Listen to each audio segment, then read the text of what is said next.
So say Everton senior MPENSNPENSENMU Jumadi no ade abro two seasoned politicians, both former members of parliament, Bako Ayensu. Who are also friends. Okay, they are very good friends, they tell me. Bako a former member of parliament for Ayensu constituency, Honorable Samuel Ayepi, and Afi, Honorable you can say MPENSNPENSENMU DBB Shawan Sana, because on so Oko you can say Madina for say Sorogo of Madina. Okay. Sorogo for Madina. Sorogo for Madina. Madina for Sorogo. All right. Honorable Sorogo so me did Kwaku Owusu Adjei. Oh, I used to Kwaku Nkrumah. And so I said no or say I used to no. I got said the dinner the benkum na je. We know I said or the family. Mraso okwa akwaje na ade nti no tedi nyina yi fem no de fem no nti no ko ye good guy but akofo adwa ha no sa akofo adwa ha papa madam for pa me no nye won ba akofo adwa ha because baby akofo adwa say corona kodo no masa dead sa agro no fam kan so to ze je ku dia ye ja Yesu am si national break 8 aka agori ne fam ko apedisi agori ne fam agori ne fam to nya botar kra agori ne fam ayi honorable Shelley Yokobotwe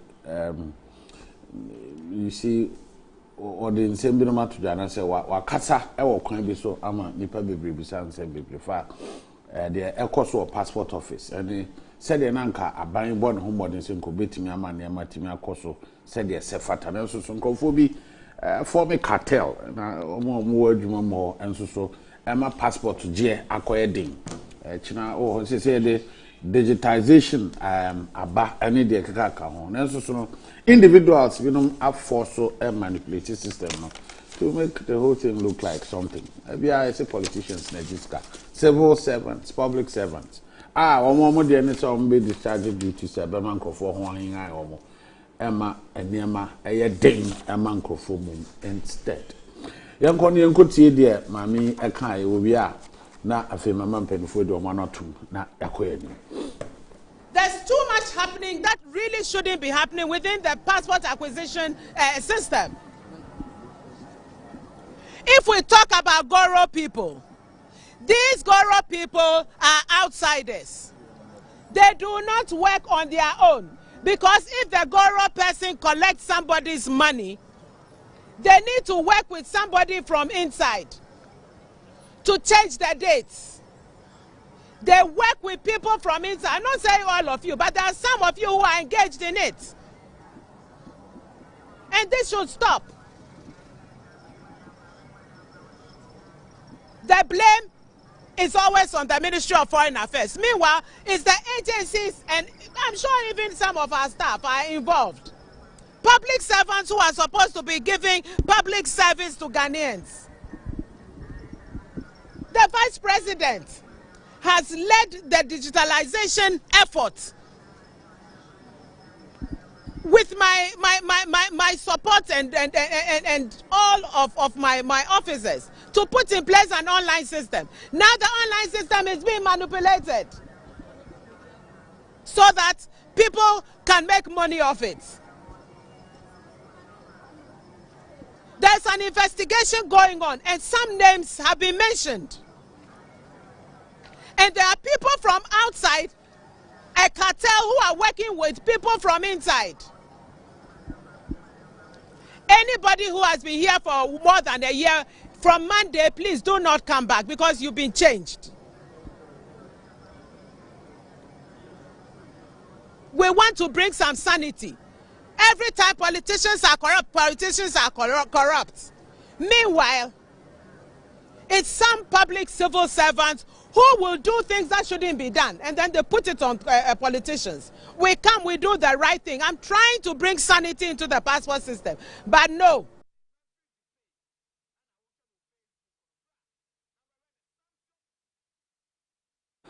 Okay, so we Minister of Foreign Affairs, Mami Shelley Yokobotwe. Honorable IP, justified kwan ofa so kasa ne nsem a o kan ne kwan so no mamini kan nchia watifo na minchia omampehene na naro da Kwaku Owusu Adjei na apamfo a egumen na minchia owura alankwadwo kiramaten the next to lead MPP and the next to lead Ghana owura kiramaten pe na me ameti hei na dodo a wo MPP mu ne yegye se ibetu le break it ne ho nsɛmsɛm ehwa ebikura bimpo ni no nipa dum obi afata obi abetuma ya adwuma no mpempi na meka se we are so competent papa abeti ya me na ya adwuma wo parliament pre ni wa chair committee wa chair boss ne ade anoyi but otifie yi the competence are we tapping it ne party opposition otifie or any rich human resource we are wasting it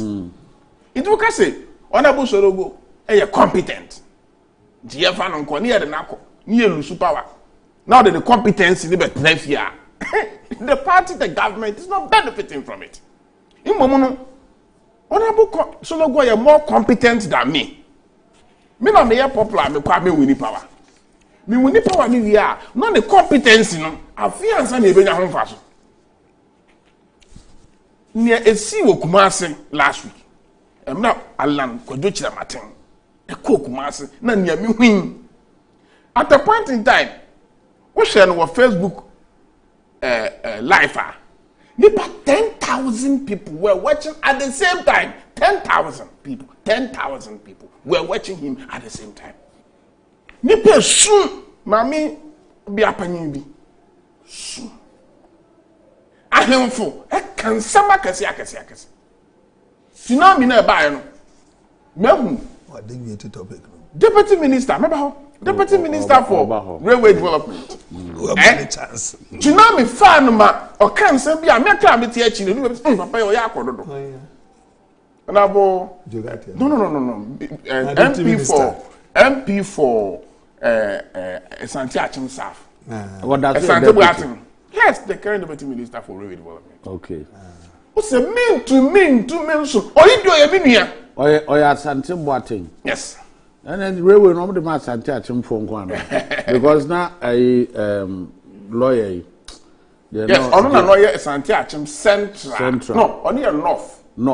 And he was also Central. And like the current one, a South. North when I know a Deputy Minister. And I won't deal with the man. Railway deputy in the Omo Arezewa Masante. But anyone from so. Anyone from so crowd which is a we MP.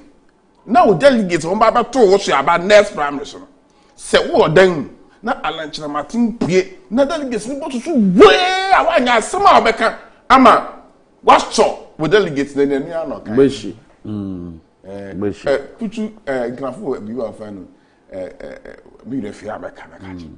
Nti MPP fu mo sore na ya nya ogifo a obeje yen de atuma break 18 eyi no mo de won aba won candidate ni wa aba wa ya adwuma won Ghana fu ni mu no afei ma minchi ayensu anofo se mensan mra na bisa pa obe ka kire wo me ready 12 years of parliament 3 consecutive years almost say why ajenkwa ultimately lay down your life enti ni ameka kire won say anka parliament konkua dia nka ready 12 years say ka parliament konkua dia anka mi hu adekodi a wo parliament fa me mi hu da enti me prese mesan akọ bi na mo wo se nyuma pa me be ye wa yensu ano me fi ho no say nyuma na obi antumi ntu aso obi antumi mfa ba ko me kan na wo jedi se me ba ye breaki 8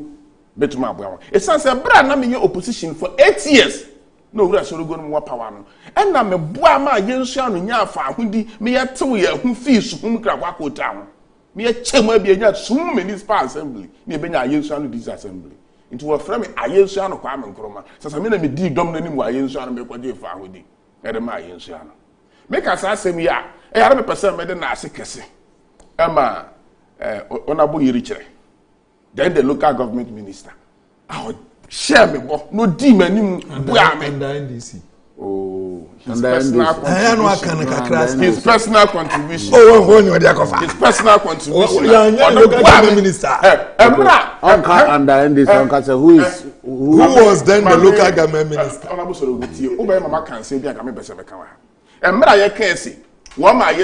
District. In fact, so beba ho ama yensua ayepay ma 2012 elections wa sanga wini nti we kwhye baby no na bo yiri kire ona bo Akwenas kwansa na no deputy minister local government say be yampre ayepay nkwan de say ka ayepay nkwan de anka.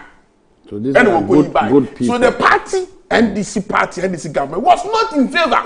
It takes to an individuals. For instance, ona bo Akwenas kwansa and on abu yiri kire and a kasi de be yampre. They see what meeting na nyina ma atene nyina meeting ni nyina nti mesta ayenso no for ase what's remember what to mame a akwapa no kwafo be ba abeso mo menia asama you should 10 minutes there asama honorable minister for foreign affairs ken anka enye say aye debate anase bia discussions e ba be ya ake make so na abosorogu enye oni nyina ma mra menka Sansa made the Maya Juma or DVLA as an officer.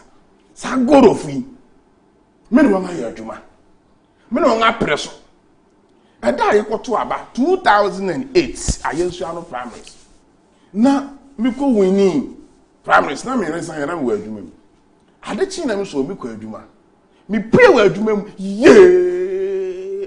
This is DVLA go free where you work to be any age. Minimum say, Mako winning elections. Na ma ba adwuma mu na goro fu ni me call it any age se na nya sawo wo be kwa mo watuma bo adwuma sanse me wo ho no na me makwa nti wo hu se ayepi awu no ba be ko de asomdwe yi aba ani je aba nti asema ma me ayekobo twekan no me hu kwan ofa so de kasa na o kasa de fi ahonyira mu wo be kasa na minister na wo so address workers and a gathering na o kasa sa no say when the shampoo akoro and as we share shoes ma aka bia obeti na ase na nti okasasa say aban be sika pudu anobo yeden akoto software technology di aba say ne be ya human interface say nipa ukoje passport a we go through certain processes na nipa sika tue be legal payment of certain money bia they say what proper acquisition of passport in this country. Nipa wanya Ghana fo no wotumi nya Ghana passport.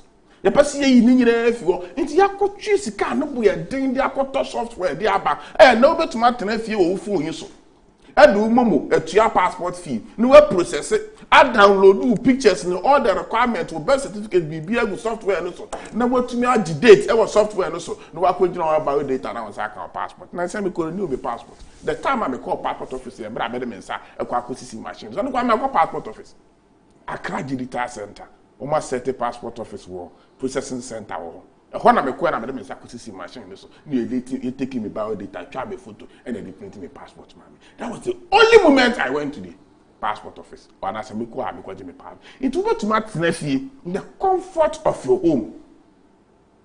As you can meet you on me express, I think I pay 200 cedis or so. Na me saka me passport. But the question is, I didn't see and the people say at the first say ye bogu na yetumi ekofa old system esamba biu.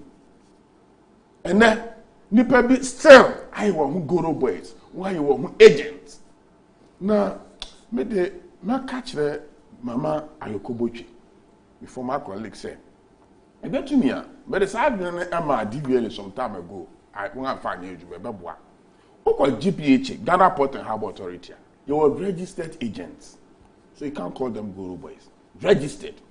Inti, sir, Oko system will process obi document, Niama PA, Pia Bantina, GPH on the system nima, customs one system nima, but you say, Pato, Aqua system numa, Otia Sika say, where you Niama say, Otia duty say, handling charges say, they can trace the person. The corruption you ma. GPH customs can trace it. Why? Because some na DVLA and a passport officer from Goro West, they have been registered as registered agents. What prevents passport officer? They are with the software. Mumpe ni pebi na mu register as agent because the Ghanaian I know. Person near Beko cafe. How would they be remunerated? You there will be an agreed agent fee between passport office and the agent. It is an honorable Sorogo for say or handicap when it comes in terms of a computer software system. Yeah. Na say and I say obi okompo nim computer nim obi tumi aye but I feel reluctant to do it. No, I afraid Pato. Pato is a registered agent of the passport office. Pato me pasa me renew my passport. Okay, honorable Sologo, ube to ya say, uma me picture, uma me birth certificate, uma me say, we are me as agent in the say. Ya register Pato company. Ya man code on the enter system. Na Pato. Say Pato de any amount more than the agreed agent fee, honorable Sologo ha, the system will show. Honorable Sologo can report. The unsanitized system. So that payments no be only by your friend is saying a soft payment and as a hard cash. So soft you pay by your momo. Momo. Well, utia momo na two things. You better make your momo na my passport office. Na passport office at the agency fee no at the end of every month no they am Pato. And I say Pato bet me ajono na then in cash. Now, to say be a 250 agent fee 20 cedis into be 220 Ghana cedis. Now, Pato, I could try 20 Ghana through the software system. Now, 200 through the software, not 20 no or 5. That is your agency fee. And I'm say GPH, ISR, those that we call Goro Boys have been employed by the agents and they are working under them, under their supervision, and they use their code. It's DVLA, my catch the wins. A better one register already no DVLA our endorsement companies be a 1 year juma 1 year endorsement am one. That endorsement for move register as agent. No one's one employ Goro Boys no. So they work through them. It is all register on licensed vehicle. Now you may I pay na me company director you Pato company me Pato will be arrested. This looks like a very wonderful idea. I then adopting it Adwene problem. Because Madam Akin, the president of the Republic of Ghana, the late president, Professor Amels, Echo GPH, the president himself, he was shouting on top of his voice, calling and dismissing people, threatening Adjei. Unless you say you put these systems in place. Or say from Monday, Greater Accra Regional Minister, and now. We should go about thing no watch now. Okay, here since baby no ngabubu. We proceed dance suma no ngabubu. Na me share honorable minister bi. And say captain say, "Commodity man na Greater Accra region na be catch say we enye sustainable. We enkusiaga. It's going on." You see, the system honorable Sologo minister. I want honorable Sologo to sit at his office and put systems in place to check those things. Okay. So when it's not there, now me I pay me better. Those systems, whether I work or I don't work, those systems will check it. And the system never going to say, you better register agents at our passport office. Now your license one. Now agents and then the workers in Aba recognized by the passport office. They agree on agency fee. How have you? When Benson or first was suggested as a way to the system. Passport office, I mean, just suggesting one that. But I'm a Rules and Transport Committee chairman of Parliament. At one of young end of year annual system meetings, I any agencies initial. I put. Can you put this in writing? Now, I think I have to. Yeah, so we can talk about it.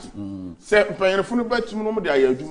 is a better. Now, in this case, I'm from diverse. GPH, I just be a man, I made the idea about fresh. There's a case study. It's working. GPH has been able to do it successfully. Though, and take it out go no completely, but able to reduce it by 90%. Because GPH, we still have but it has been able to reduce it 90%. Into GPH, but still DVLA and a passport. They should adopt that system from GPH and it will work. Honorable Sorogo.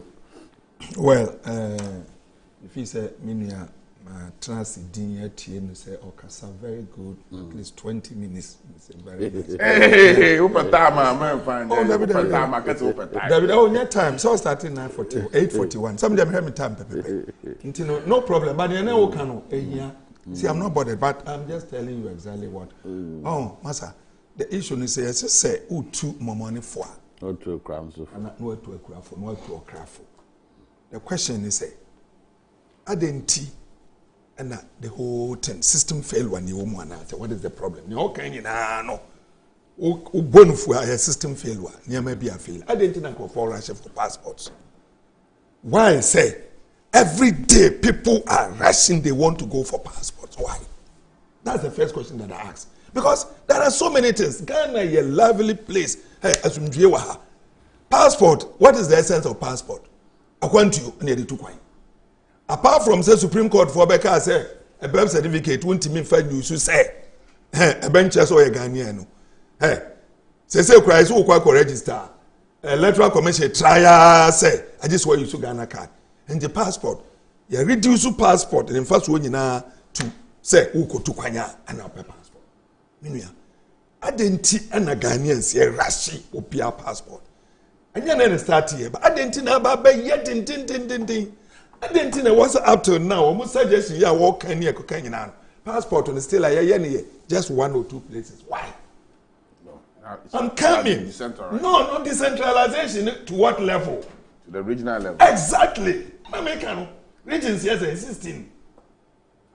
Adwene was a will be free. Medina as a municipal assembly, big assembly. Yentimin build a system into the assembly. You want to send the decentralized, yes, your passport office, Accra. You link it up. You don't need to go to Accra. Look at Accra, the population of how many? Accra say, you brought 5 million in Accra. Now, there is only one place. Maximum 2. Will be a to Accra Bianco. Under normal circumstances, it's only when you want to travel that you need a passport. But the question now also becomes, why is it that all the young men are rushing to take passports? It is because of system failure. That is one thing. The second thing is a young centralizing. The third thing is a neo-di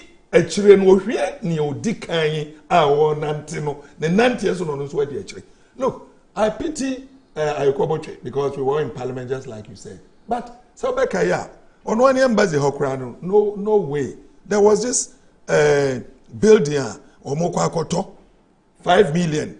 Omokoto, Eko pricing for 12.5 million. Okay, yeah. And the big problem by Eko cancer, Omo, Dream, Ketasi, She, Niadiade. Inti amount for visa. Na say Ghana, Obia Niabreno, Obia Penny, Obey, na say, Yayekomua. And ye, Obia from. So, se no di kanu a waye boni dwirimu no na se wa wo soro na ntimi ampanish na ntwe na so ameti se hey ne wo ye nko yi a akwara na odi eche no be de no apanish no enti tiati onko tiati amu nyina no tiati akwa hey the same Ghanaians odo mbeko wo yi wo munde say from Monday obi anko they will who are you bringing? Is it not the same Ghanaians? Until say the system is changed. How? He has suggested how. I don't think he said we should leave it at the regional levels. You may not be able to do it at all the your district, not just your district assemblies, and your metropolitan, your municipal. We can decide to say, baby, our population, no, at all. So, Medina, we are over 300,000. Why I say Medina?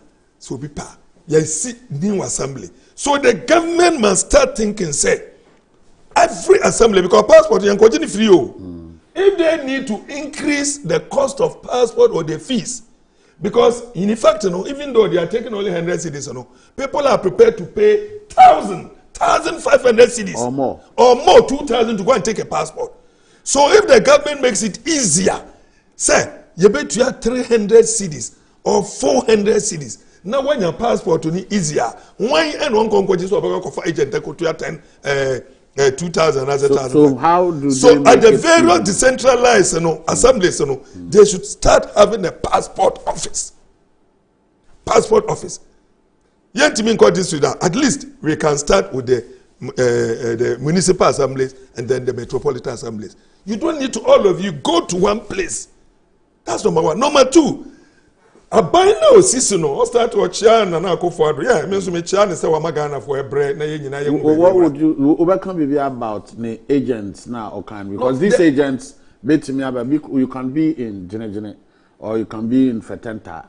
Now, while you're an agent, be an agent, you don't necessarily have to say be a say overcall office. Be aware of me create so small office. And that is why if an agent can create an office, why can't the assembly get an office for the passport? Me visa agents no still a human being or the human interface. Exactly, still a human interface. Yenye administrative setup, bureaucracies. But no, Masa, has a greater crisis. There were 34 district and municipal assemblies. At least a lot of them are municipal and then metropolitan. Tame metropolitan, Accra metropolitan. Very soon, a lot of them, Medina municipal. Say you were Medina municipal assembly passport office. The only thing is when you're free, they go and collect. You go there and take it. Where subetra agent no, good. Whether you like it or not, people will still go round it. Okay, so the government should not, and they should punish people. The government must make sure say dream keta as say cause we be free criminality obi afi say krono no obutimi ya nia opa enkosiaga because who can we say na mama we kura so we say na say talk wa kura say until say sad ni be jae no agents no ebe na number 2 yen create enable environment ebe ma adwuma ba na mapunu na ye adwuma. If the government comes out to say me ankasa me sponsor say nurses they can go to is it where which way there were 2 countries Caribbean country, Barbados has many nurses. London, almost nurses, Europe. And then nurses are in Yajuma Ghana. Women in Russia will be a passport because also cut a certain time. Okas 5,000. Jikokotia, now Ubenya, we are Ubenya. That is a problem. We shouldn't encourage say a productive sector now you want women in free Ghana. We must put in systems. National service where what is happening? NAPCO still in Chom sorry, or to say or pay quantity. Because after all, must say a training session. Yeah, up to now, assuming what school feeding, problem, buffer, problem, obia crashy. And your bus happened the only thing Abban is any yes, uncle baby quite. A for baby a janyame bois. Now, yetimi uramua yebenya, and they are prepared to do all types of dubious things to get their passport. And until that is checked, system be a debate to be a massa and yejuma. Because almost living on that. Goro boy see, even after Goro, no, there will be another Goro. And near Wakwayano, I said a bufu, but one also checking if fear. What is any fear or there are no rotten things and Crawford so and I said, Madame Crow, I said, no way, Crow say okuja tono mama moa enka 5 million ya de my 12.5 million na ha na munko we dapa isisila dapa we munko we dollars e pia go munko we that is where the reference points are boys he make it and mama so from Ghana pro if we all come together we can raise Ghana back, but we have to change these systems ni agent no asin one way adwuma and what try with another place. It may not work with passport office. It may not work as sufficiently or as efficiently as only the onakaze gapohano. Because passport office a nipa interface ubaso uko tamprenti you take a picture and but people to say another number knows where everywhere. That's the best thing. My descendants to the region no crown in your region send the the regions are more decentralized. Kwa upper west region go away. Passport office, nothing is going on. Kwa upper east go away, nothing is going on. And Nini Nasen concentration here Accra Kumasi, Accra in particular. Still go and see the number of people who are coming from Kumasi to Accra to come and do passport. When there is one day, now say passport to somewhere in the region, somewhere in the metropolitan, municipal. Why should the person leave? There are about 5, 6, 7, 8 places to make me acquire no case of bank crime. That is where the problem is. And I'm paying £4 or swap almost support to agents, And to Okwana say, Okokase Goro Boys, the senior Goro Boys and Kwada Massa, penning for pa. Oh, wow, Mushasia, almost about to Goro Boys. And to until the system is checked, Goro Boys can go, another Goro Boys will come.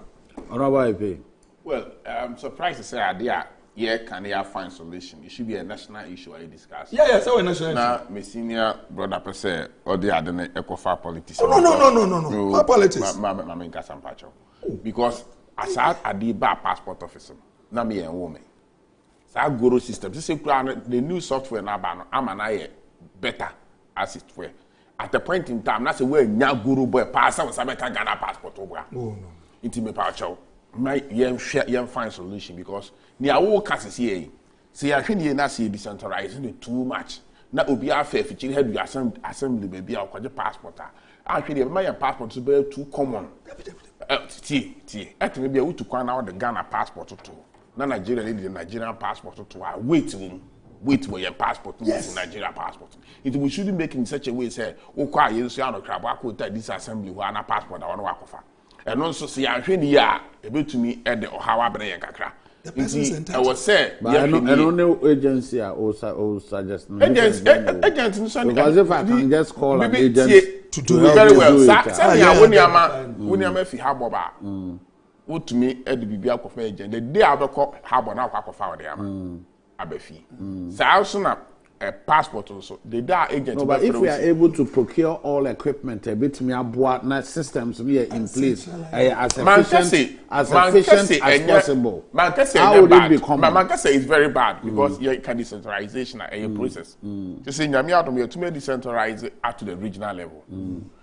Possible say with time. Say decentralization at the regional level need to be successfully. Be by to me the municipal assemblies no. Come on now, say a Ben and I'm interested. What say? And what's the man in such a way? Because the systems near effective. Exactly, effective. And what's the man in such a way? Say Ghana passport today. Who for future baby? I was. What is a future baby? Decentralization is not a process. I was saying, yeah, decentralization. Yeah, future baby. Remember example. Me because decentralization is a bad thing. I haven't said that. But me say I was saying actually so. So na enko ba say your passport ni be so common say o fa baby anu akwakonya. Okay, explain. See, when you say passport office, the process be out for say. So we call Upper East, Borgatanga, passport office. Now we have passport to her ene. Now me so me ba Accra, me passport and now. No, you have Borgan, Nensabeka and Sana Mensaka Mede. They've put in a place regional they print the regions before national. Why are Sana many in Asana Obi sorry fi Borga. Mama, when you say, I go to free I can. Obi to me, Obi passport so by Yamano. No to car cocofodia. No process cocofodia. Why? Because oil cocofodia and Sabakan in terms in Senia or Beno Accra. Even license. Yes. Even DVLE. Exactly. I'm for out regions. When you enter to Saro, because what per se, when you pressure and if you Accra. Into Yama regions outside Accra and your fast track. They attract one of the Senate I want my crowd big. Still, in the part of Accra. It's missing. So, Sana tell we are meaning the difference between a passport acquired in Accra and that of Kofodia. Meaning difference, or meaning a Ghana passport. Who can give some young Cassie, all passports, originally Kofodia and Yama visa. It doesn't work like that. It's the member suggestion is Sadia. And the young fat agency system number. No agent never say, Kofodia of Kwakoyama. Se wow, se borga, se tamale, se baby Kwakoyama will be very fast. The time I got passport. Obey biometrics. Mr. Agent never all the requirement. He's an accredited agent by the passport office. Or go through the process in every year. The passport officer no book date amount. Now what on Sakwaku season no why. This Bolga now Accra, not what froze a Bolga and make a Faka. No. Who are Borga agents no Borga agents. Borga for. You see, I say Krana, Omoko outside because outside they know I fast. Yes. And then I make us a done but the agent system no. One I want outside regions about Accra, they pile up the pressure in Accra. Russia knew how to go agent. Baby, a problem no passport with Tima, they should listen to me now. Baby, a problem no a Bramukoji date acquire biometric. yet me will be 3 months. Opa passport to kwan. Yes, Oba be your biometric data now. Printing, they say we yeah they print am. But processing na say kwan is a book wide. It's a biaba. No me biaba. Sorted of booklets. Book ni biaba. Aba say say adwuma. But me o how we say say biometric no. Nti sa biometric na me see. Yam pe kwan bi e be fa so. Na yanye agency system. So na nipa no e me pile up e wa Accra. Nti obi fikofobia e me license wa Accra. Obi fitamale MN license wa Accra. It is the pile up and now license officer up Accra Digital Center.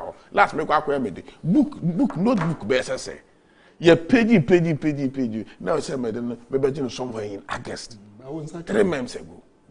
Wow, e be no me na me ni account to be ahead of me, but before say I have to get my passport ready.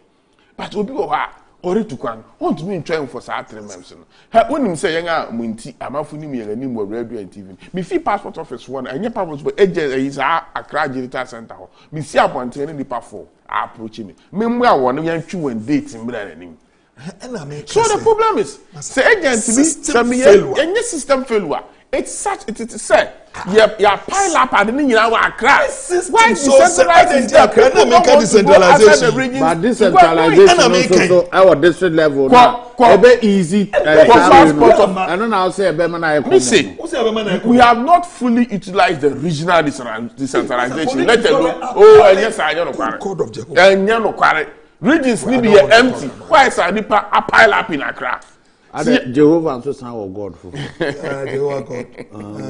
God of Jehovah. Pato, near me say. Regions no and pile up. Regions no overcrowded. They are in the district. People should go to the regions and get their passports. It's not crowded. Why should I leave? Honorable, do you think sir it's okay? I say your budget taxes on Nkofa or more better 10% IJ free. Masa, the first and foremost in say, Krobia ni wa enyem puntujuma NG taxes. Every country bia uji taxes na odi ayejuma. Na uji taxes no so say nipa na odi eba be o majuma. It is about the time uji tax ni we na say oni na wuwa. Let's just say tax na uji ya no. And faso bia amaso. Into no all balance equations. Say tax ya me kwa koji. Ebema hu che bia ba to the point to say ni be si na say tax na me kwa koji no ebeboa. Nti there are several types of taxes. Your indirect taxes, your direct taxes. Your adibi wa okoto kra na nsuo ya idea be si amaye. Wonsi etua tax. Okoto na etua tax. Wonim. Nti no taxes ni nyina na edi bom. Na aban so ajapadia kronuwo cocoa timber gold manganese then ai kwakọ ton amanone ni nyina diskari nyina bom na aba no be kase menya sika sei sa sika no na ye frɛ no the revenue aba no anya gross domestic revenue aba na anya nyina ansa no be kase sa sika ya menya yi me pese me didi adwuma 1 2 3 me fi say me count as expenditure na ya kase ansa na obe sa na so ko emrahye bedwom na udikoto man minto be afibia no na minister bia ko we represent president because president na mu na so okoka but no we two ne minister for finance say kokojina na ka say ni and the taxes be bia taxes but se wunya obi a ansa na omra power no ogina be bia ka say Ghana e taxes do so dodo tie me ye pa adenti na Ghana e taxes wo mo de bibi ben friends wo mo say friends nuisance tax tis a tax sebi ye ka so nuisance obi a wo Adwene wo titi amamfo kra enti wo si taxes bi wo dia ba titi kra kum nipa Ghana for ye ba ye betwa sa tax wem ye betwa wem ye de ye mbe ye tax ye ba be ye de production so ka sa call it na ba no was it from production from taxation to what to production ba mu de niemu animu ase na mo ma for taxes ye de ba ye ba be tumpom ye ba be produce enti yanko so na ye de amount taxes ni bi wo ba ye betwam ye de amount taxes be brave. I can mention a lot of taxes and ɛwɔ hɔ a abɛyɛ yie a wofa baabia a ɛmfa amanfo wɔka. ɛno is it because ɛno sɛ nuisance ana wobɛboro ɔmo wei nuisance ana because sɛ ɔmo ka sɛ ɔmo bɛ move from taxation to production nti ana ɔka ho asɛm. dabi sɛ ne ɔmo na aka ɔmo asɛm. Okay, so you don't see anything wrong with the taxes. Dabi, there are several things wrong. No. Okay. Meba. All right. Choma no see baby akra. Hey, several things wrong with the taxes. Because sabi, sa woka se obi awe, enam ni nyina manaka dompe. Enti ye ho kire yen. Na se dompe na abeka na wo ba na ofa sikan. Na wo di rewere dompe no ho a. Mam mo jampo nta dompe no na fe nyanam se nam asa aba abeka dompe no mana be nipa. Wo na me che no. Taxes. Taxes, some of the taxes introduced by the SOMO, we just kakrebi, and son of Mobile, some of them can forget about it. Because one can say they needed to lie to be able to come to power. 3% flat rate, okay, and son of Mobile, near our taxes, we are, NDC, they are also fiscal stabilization, 2%. By 2017, na NDC say, I will say free war. And he said, baby, special import levy, because I was a member of the finance committee of parliament. Tidiami kan Pato mi ka free experience a miami timubi. Yes, will be the eka. Special import levy. Okay, your problem be by. There was the need to say you introduce levy special, and also no 2017 end. Now was say eka. When we in a kaho, and na a buying MPP for say a nuisance tax. Omu ba omu do free taxing. Omu be produce ye tax. And then omu buy. Taxes maybe 3% VAT flat rate, 2.5% increase in VAT by making get funds. Okay, yeah, get fund any NHI or mudi bomu and almost 2 stores on 5% instead of 2.5%. National Fiscal Stabilization Levy inside the NDC ND 2017. Wamu twice ubekane ya dasoje. Special import levy na Americano. I was saying KU 2017. Omu twaso abekane. First term MPP 2020. What kind of friend luxury tax no 10% luxury tax be buy. Say wokano say engine capacity in April 2.0. To the point say na bola car simpo. Me tipper truck umpo. Tipper truck no say luxury because engine no April 2.0. Ama Ghana ye kasa hu. Ankosiaga and a children said there be baby akonenye no mu free 50% increase in communication tax osleusu 50% and on see kasa and sign omo ba betiso covid yeah covid tax omo the covid tax buy and what you know several other 5% financial sector cleanup recovery levy 5% MPP flow omo so omo for tax man 1% e-levy, na 1.5. Na NDC for parliaments, okay, ya kasa ye, and omote so at the buy. This was at a time where Baumia can say nobody should tax Momo. So okay, what's Momo they are here for? I didn't tax Momo. Let me tax Momo 1 year that. One is against it. One the head of the economic management team. As a CEO, what that's where you taxi Momo. And to know question is after all this, MPP last year, 820 billion total revenue. 820 billion. No, you must say, dear, no, my ye timu say, no, dear. Tax I ever can say, better no, and capo. Na my, say, no, Mossi, Modiaba. 820.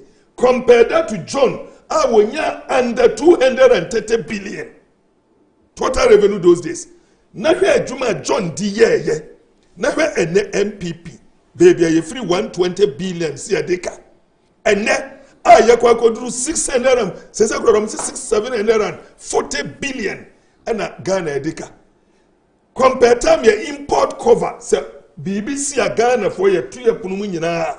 You bet me a trans ye D and Cassia Piane.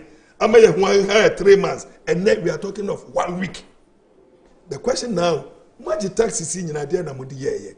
When we in a chino, Shenia Kosu, dream where Kosu, Ketasi, she, Proya, and net dollars. And she shall among form passing, Sikaka, drive away was Obia, 17.5 million, me drive away, Oko asia yesi politans na afre the dollars and egum. Oko wa asisi adapa onu de no kra de aba out ame ene special prosecutor also okwen will make a significant discovery and ameboa onu ananum nsem up to today yenimi ne ntia ene wonti me ma mekire Ghana for say significant discovery na me na say okay one so say do say check dream ketaze project corruption up to today why mani nyina shroud in secrecy ye be dem until with all these taxes see na say nipa no ohun say no da so chire no Ghanaians ahun chire prices are shooting up inflation cost through ta interest rates and 30% abandie from Bank of Ghana. Okay, and so the Busia saying and a Kwaku. And with all this, where do you have Bola, man country Bola tax credit by okay. Okay. And with all this, where do you have to introduce say Kwaku taxi bet na answer na Kwaku channel. O channel with your tax dada. Olusua with your tax no lusu. When we need kakra no usase won tua tax. I want to win him bonus no who are banning their mana. What you tax dada no. On send tua double tax. Okay. Where are we going? And a nuisance, a complete useless tax. Yeah. And you tax. Yes. Na yembra no obi chewa no kra se heya ona gift tax. Or cotton abem acha je penhina be church committees no board akese ni board akese bia o come personal man mebam. Okay, so fire service was not board there is a service. Mebao. Honorable Sorogo, there is a clarification say omo bet no say ukotwa until tax until you win. One ekasa. That is the clarification. No. Paper now will try. No, so now what she say the woman say no, she say no. Until tax be until you win. New 10% here, I can't answer me. 10%. 10% no more can here on winning bonus. Honorable Sorogo, Nebraska, as the council chair of Ghana National Fire Service, and the cra man diesel. Akasi e du jay bebre ba Ghana. Di yeso no akaso bia. Memere so ne pa e ba no. Mecha sika sisi I was say me could tua tax. I was a chede na Honorable Sorogo e de be chairman we say me could tua tax was. Nti tax de you tua wo ba bia. Ana aban nhihye mu no we hu say sika efa bet any lottery ehono ewo soro nti aban ege tax for ha ebeboa ema yezika sema asisi akwatwe na yede akwakodai IMF etuma boa am ye gina ye na nso president ankasa age atom se ampa ahokyeraba finance minister waje atom obia Honorable Sorogo akasa nim se ahokyeraba ahokyere nso efi ahokyere ewo wiase nyina no oka Bank of Ghana nsema obekan and the Bank of England won kra de wode no aka Ghana de atunyam ho how ne a car abeto Bank of England so enya asem ketwa. How can you compare? Enti China, almighty China. 40-year period. No. Let me just come in because a 40-year period. If you China of almighty China, on the central bank, run on negative equity. China. Into ya hochira abawi asinyina. Ana ya ja to mo say yenhwe na yenye taxes kakra. Say wo hwe MPP abenya na Akufo-Addo down up to 2019 early part of 2020.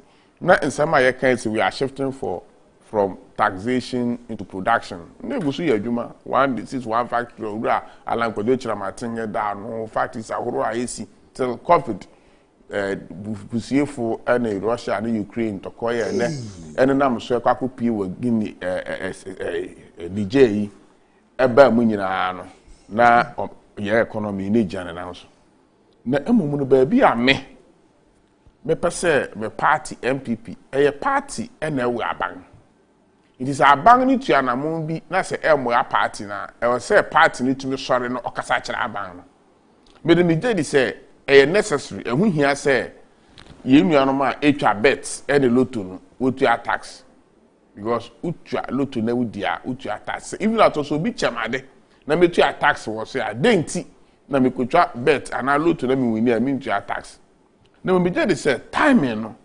samiri ya ye nyina ya gya atom say ahokyere wo man ni samiri ya ye nyina ya gyetom say unemployment rate akosoro no na mrantin de won ani a kyere bet ho no enye samiri ene ye de sa 10% tax no kwakohia won kwan nti me personal opinion is mesre MPP party no say government need to anamon bi na say emwa party na e say party need to mi sori gira na party ni abang ne tenase na abang ni to mi resent the decision na no mitie owura Asame Oku our director general Ghana Lottery Authority NLA or the request akoma minister say anke betumi anka National Lottery Authority de when you won fisa 10% lottery tax ni mu.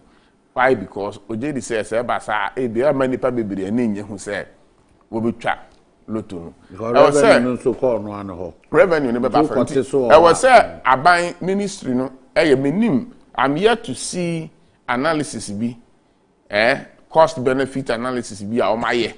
I kire say 10% tax na wo benya no. Say amount for because of 10% is not penny be jai lotto no twa.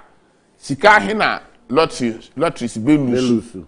NLA be lose as compared to sika obenya from the 10%. I say side way nyina e bra dey war parliament and say ba say e bisa sa questions nyina at the committee level and even in the on the floor of parliament.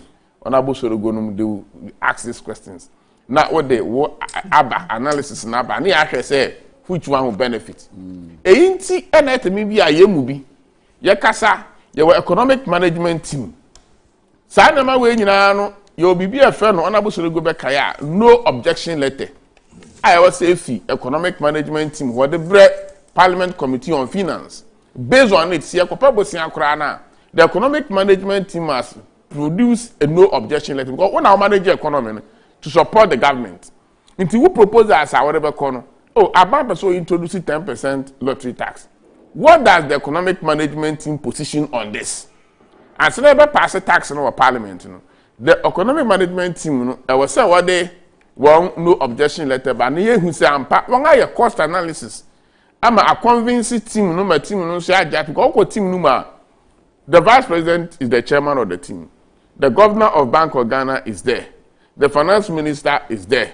Your cabinet ministers be a one several our economic management team.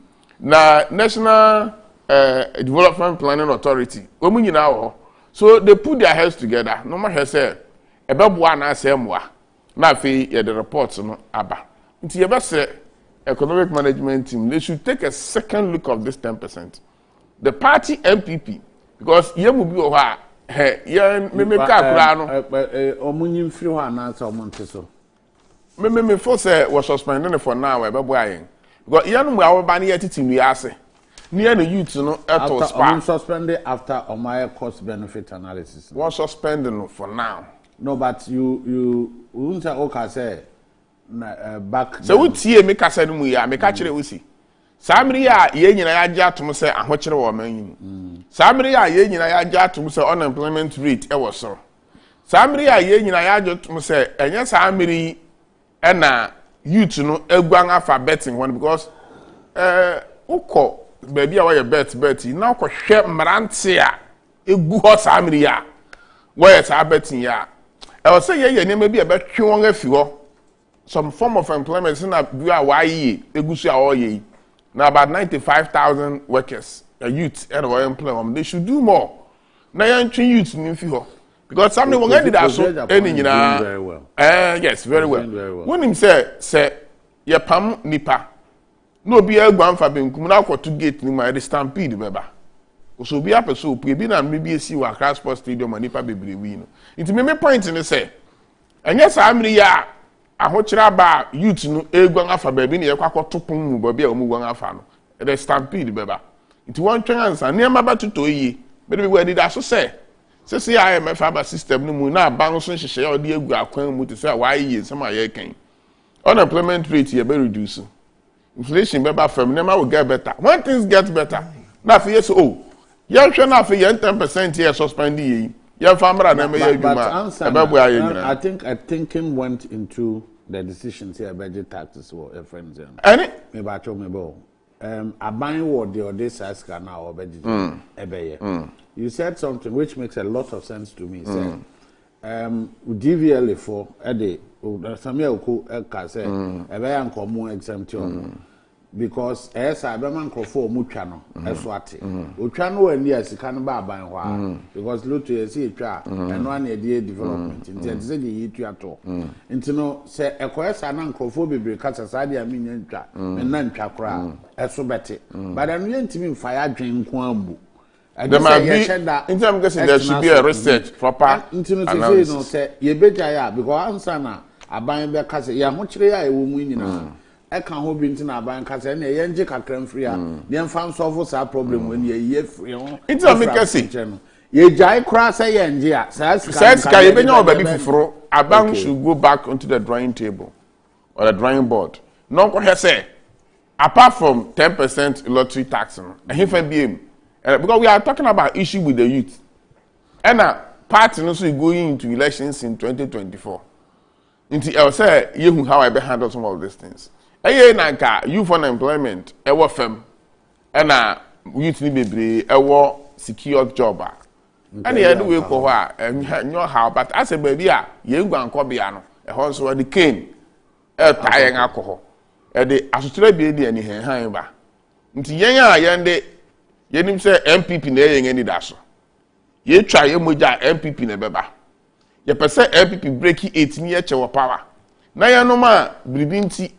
Yanya baby anko sha yetifie no party ni chewo power ye so ebenya baby anko enti yesre minister of finance anyo no kwa na mesre honorable Stephen Tim and honorable Kodua GFK so we tie me a esi da bia NDC time BBC omon kasem NDC time no papa bi ade na abodje segu basket no nam no the cane ebro mabunga what song Adwene Kwaku Ema General Secretary, sorry, the National Organizer of the party NDC. Sorry for Kensi. Me Pato. Ebra yasasa you know. Now who bopiti gu ya Pato. Ema papa na abodi se bebre no. Oja no ye no, ma NDC nya na nso ginan. Indi se yen so ye the tax bi ekọ ba bia ebebo youth na petia. Mr. General Secretary. Mr. National Chairman of the party.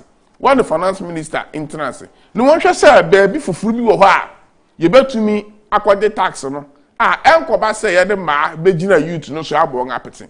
There's elections ahead of us. There's an 8 we want to break. Oh, masa pamano chado masa mamenye o make certain statements bia enye factual me correct. Or say a bit say bia inflation be come down masa. Mo de mo yaba mo ba be ye mo media review. Mo down. First, the inflation, you wanted it to end at 18% by the year ending. So because of near inflation, has ever ended 31%. So there's no way you can be talking say inflation can go. I don't know 43, never 40, no, 31. No, what you are saying is not true. Did I quote a figure? I didn't. Mr. Babafem, now from 43 to 31, all right, so that's all okay. But there could be one but Maminka, I mean, him say they break newspaper never share. UN Ama report to be say last year corruption 5 billion. When what 5 billion can do for this nation? 5 billion. And then I miss to percentage. Never compare what happened during your era. So when you were talking, all right. So when you were talking, what was the percentage of corruption in your era? The highest ever in this country. Honorable, they break at least they break there no very important, but no, that is not what it is. Not part of it. I just really want to answer 2 questions now. Me answer how. Hey. How na your University of JB Dankwa Tofiakwa Ghana Tofiakwa University of NC any say and I make us any problems say you woman say ya me ne kan ne hia any renaming of a university. By no dey kan ho asem, o dey kan ho asem. Osi say nye hit na ewom na. Master, Okan 2017. 2017, ure na fia me remfi. Ana ye ba manfo bufu ye, and was raisy. Ana me bisa say at this time. Onu can set taxes kura na omo be introduce anya sika no. Na adeba akoko dey say we have an election next year and we have an 8 to break. I want us to meet ya kakra. Nti se nkanya election no and 8 to break in dia enya nkamu mfa taxes remra. But because we say we election next year no, mo dey ba e be affect nti ma mo famba. Because you were 8 to break into no, Mamu tax and must say because we dey ba affect here. I don't think that is what we are doing. University of JB Dankwa. Masa, University of JB Dankwa. JB Dankwa University of Ghana. It can never happen. JB Dankwa University of Ghana. It can never, and it should never. History. No. Actually, say he was very history. Oh. He was one of them. Do you know those who contributed? Okay, so they were a group. Exactly. Do you know those who contributed money? The cocoa farmers. So there's an account for her. No. So why can't you name a certain facility? Exactly. Look, you apart from the fact, no. Listen, do you know what is meant by University of Ghana? Semikojina America, University of Ghana.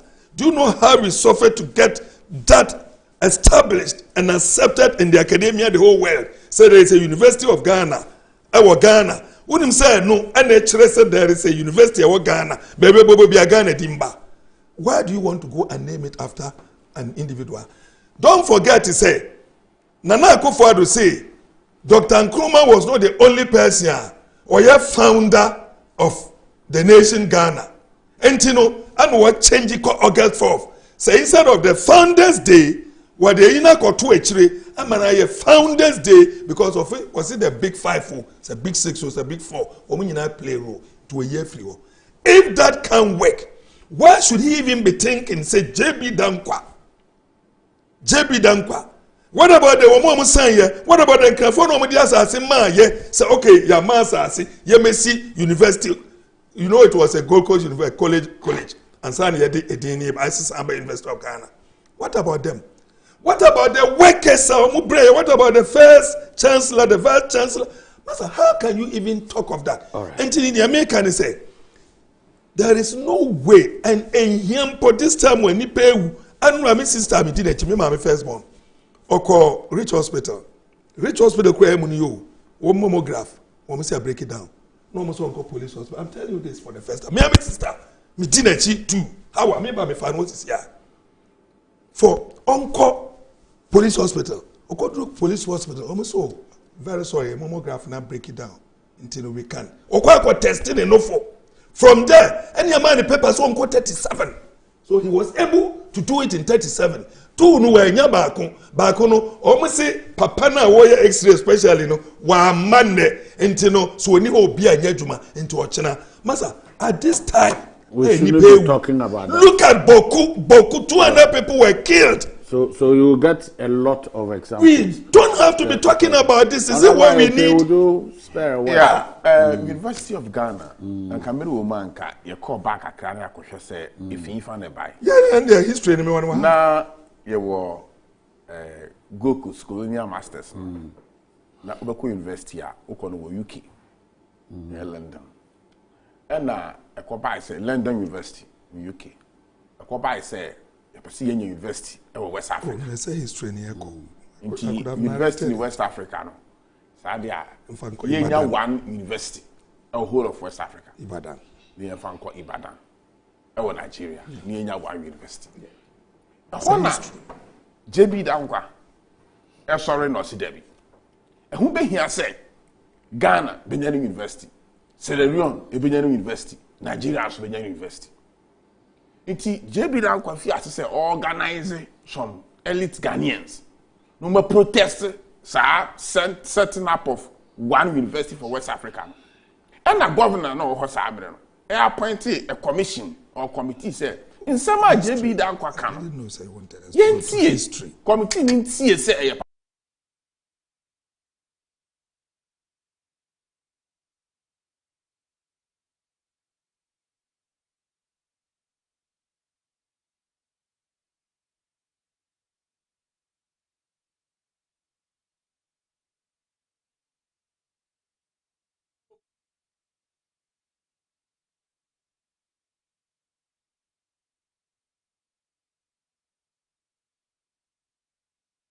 you know names bi wa ha me pese for reference sake yefa obi dey say a Dr. Nanka Bruce, Reverend Professor C.J. Beta, say ye Asafo Adjei, and a Dr. J.B. Dankwa. Other names, they are all together. And to one camp of no say no. Yempre. Me say, see a story American. Me say J.B. Dankwa and the agitating felt before the setting up of the Elliott Committee. Oh, now me cast some me are and you understand my point. We don't have the whole day. And what happened is a Basano and a South group including J.B. Dankwa kasi David Yempre. J.B. Dankwa first agitation said all these three countries, Sierra Leone, Nigeria, Ghana, Obianyani University, you know, we should go by that. Into pressure na by no and the man governor no accept a minority decision at the Elliott report. So they have to set up a university college affiliated to London University, Ghana, Sierra Leone, and Nigeria, Ibadan. Then university. It's a similar. A proposal subject to debate. Say, see, actually, J.B. Dankwa and among our O3 na Osha see agitation and some krana governor never set up the Elliott Committee, no. And can who be here? Yemfa University no and to J.B. Dankwa. To me, metie. Who be Samia? Better say side debate, you know. And then all right, because he. But debate, I was say at an appropriate time, the table. Here forever and ever. Chief, so Chief. And here forever and ever. That debate is on. Good morning, Chief. Come on, I'm like a to your studio. Okay, I pay one you could come up and you to. The young man like I see. The ambassador in 2016. Many did the channel to them to passport office. The Ghana to Parliament of many did the channel to America. Local entity government say, but I'm kept the channel to pop my switch digital. They buy our passport, buy a him, alone, not the passport, now may buy a him. You might need my friend from the minister. But I support minister, secretary politics. But who said it's not supporting the minister? I will only go up to Ghana. No, Mr. Akota embassy. What is this necessary? To me, and see, what can also part of me and this is a national issue. We can have solutions. You are also entitled to your opinion. I also take your opinion. But I say, Chief say I'm firing, I am Master, nobody, you can't say the minister, but you can say, open permanent solution. You know the best of it, permanent solution. All right, okay. So changing them and putting them at various places. Permanent solution is registered agents. Permanent solution is decentralization. Hello, good morning. The Guru Bus Hello, good morning. Pato. Yes, sir. Ya premi abaya mikata fia chama zenu. Abaye too. Yo, chief call bomi tuye. Oye go ni kwa. The no government efite ma kabatene. Ololuwa onye government nese. Niko na skapo he credit no defend the government ne. Oye go ni chief. Jemi tenira ni se Pato. Chief ne ni nwa die. Abaya uba utuba be for uba protecting a public space. And then at that by the president in the park no move you to a mine. Last week at your hotel, and now we say on a boy pay, Onka Guru Nuti, Nikata, and then oh yeah, I know what you work him. But I pay, Mr. Onaboy pay, Munamukofa, and I do get to your council and then. Why a problem? I'm more mind than a problem. I won't all tell the numbers of it. And no, no more a problem at 2 years soon. I have so it you know, Jamuka, you have to do candidate.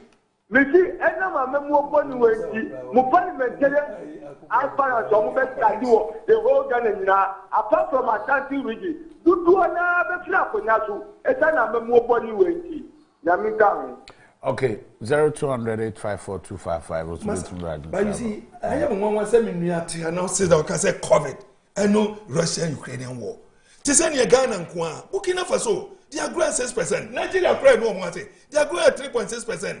Krobi grow 7, 8, 10. Burkina Faso, one economy is not open to the international market. Yeah, open your economy. Hello, good morning. Hello, good morning. I have to respond to what you are saying. Good morning. Yes, sir. But you didn't find Kwaku. Ukraine, Russia, Ukraine. But what say? Maminchia Wabija Fono. The Pato would need the same. The Pato Messi, a friend Abu Karim, Kazafi Medina. Okay, Abu Yanko. Maminchia, me former MP, Brown, or Surgu, I like to go to Michiano. Pato, I don't more discuss here, fine. But make say, program Amuja Banina, Namuno, you better Ghana Mobune, Ghana Paul, original to say. Woman yabu trema sabani. Emprempi no say MPP or abaimwa. Gana po no ane di mu empaso. Ye betre liye mu ane yepe. Empi say abaini di bibia ebe boa oman no aba e wo se nyina ye kabum ne ye boa wenye MPP nye NDC asem na Pato da dia America say ensemboni nti na etudini. Enti ye ready say ye ni MPP be call 2024 inshallah na momu no ye pese MPP force some party n'enim. MPP party, no one wants to sign the face of the party, and the face of the party should be Kennedy at Japan. Kennedy at Japan, never a year Ubia said the Emabuno, I already said, Yenno, Ebeko. Kennedy at Japan, Kreti, Enuma, Osu Kreti, Enuma, Kennedy at Japan, Nipadia, or Kasama Ghana, Emabunu, or Nona Yedi Yere, Achenu, and Mr. MPP party for the one Timia. 26 ebe wonye ke wumom yenko to abanama yewa Kennedy Japan at Japan se Kennedy Japan be di o ma benyina za ko ka ko nyina eto betwa. All right, that's it. Abu Karim osini nuano. Oh, Abu Karim there say Madina de obia wo ye ayibia me ne papa ana ne ba nti no enye problem ni me pa ni ya pa wo MPP ni wo ya MPP obia nya bidi. Oh, onu nya bidi but asma wa kan ono a wodi ebi odinti akose because Medina youth no mutie no am kire wo mo ebi ko bet Medina was wonya ko ape ye wo bet ho nyina left right center alaji say do lane no so men twempna wa ho no so men twempna o men kasa Pato men twempna yetio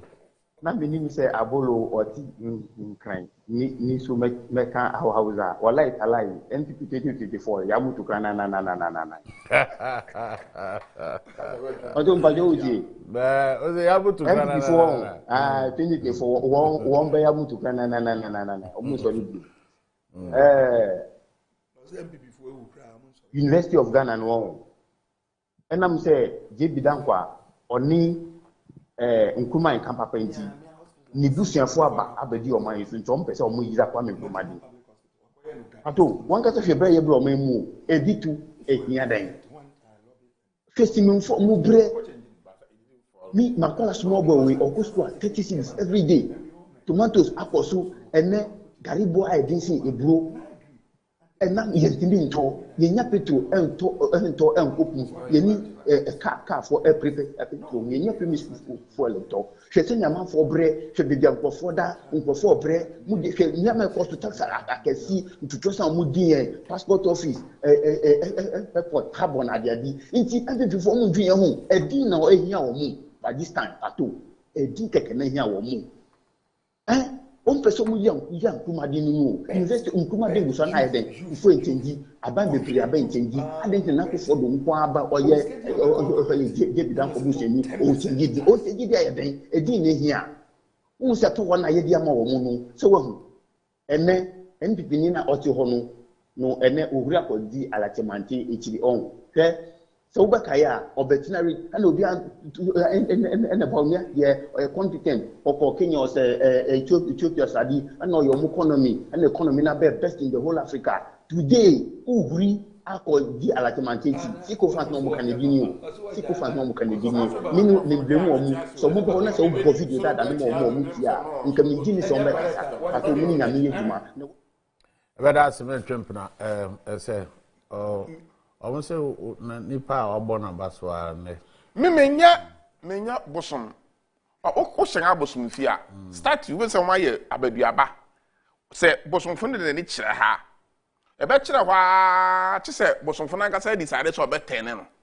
menya bosom unya start no enti se me bedi wachi ma kanfo na ba bia wo kɔ no me hu se no Ghana for do na no empese wo na obedi anim ti edi anim a yentumi wini power na me se ma bedi wachi penti na se me kɔso ya di wachi a na do kɔso obom se kukurudu. I don't do that. I'm not that type. Ma assess nipa no contest ni nyina omo ye 10. And me hu so nipa ye betumi na break offensive power so easily. Ya na nkɔdo kire maten. Woman nyina ye competent. Me ba be kasa me kan. Obi abetumi aye. Na momo no se wa anya power na obeda no aye. Me to aye so arufo so aye pay die nya no so da. Aye pay ba sa betifie. Me competence nyina ma win intimi fa anya adwuma fa ambo me constituency. It winning no power no o se go na mafefe. Power no na ye key. It ni power obe win power ma ye no. On ye de no ko. We are good now to me win power ma ye na chinchina ye say we are competent. It me wa no you are not the only competent person in the among the 10. There are obi or no wo two ni nyina or you competent or better me win power. So let's send that person. Okay, me feel say I'm a permanent try no nyina na say macho. Medina for Abu Karim waka say obide omo nyina omo nya bi di. Nti Medina for mu tie ne ekoso nyina. Ba ne mpesa me kan say ye pa aban wo ya chew. Youth no say nko omo nya adwuma ye na obia nya ne nsa amane ko nanumu a nko nka so okwa akotwa bet. Bet ubedi ana wundi. Na ban no tempia no o make profit in bet. Sanko make profit and ko judge one dada, which means to say contribute to revenue towards the development of the country. And this is him said national lotteries. Sanka debia fibia sanko muluswa. Sanka national zekiyagunu. It omo make profit. Etuya workers ka etuya wenumka. Na se bet nkwada nkitwa uko obi twa obi ball obi kura ball no ball. Obi ball no ma beti. What about those who are playing the ball? And there's almost how I can't say so no moment to be my because then say anka ball no anka mo mbete. Until when you know power much I say ni omo can say from production to taxation to production no wo mo yehu yenim so mo fail yenim so mo pack akọ breaking the 8 bia ni ho bia nim you tie ko nim say breaking the 8 nya dey possible who break 8 when you ekoso the way ni per break and say break dream criminality Krono ekoso ono ote onya bindi he was a very good MP but then onya when the break it and don't forget to cry I mean nya dey be problem I work Ghana no eso my enti ye hwe so boku for ye bre ai ochina be san ba bio nanso so awie yi monya ntokwa no kona mo ntokwa ye nya ntokwa no mo na mo 5 Adwene kasa emro on original 91.9 FM. It is Kwaku Owusu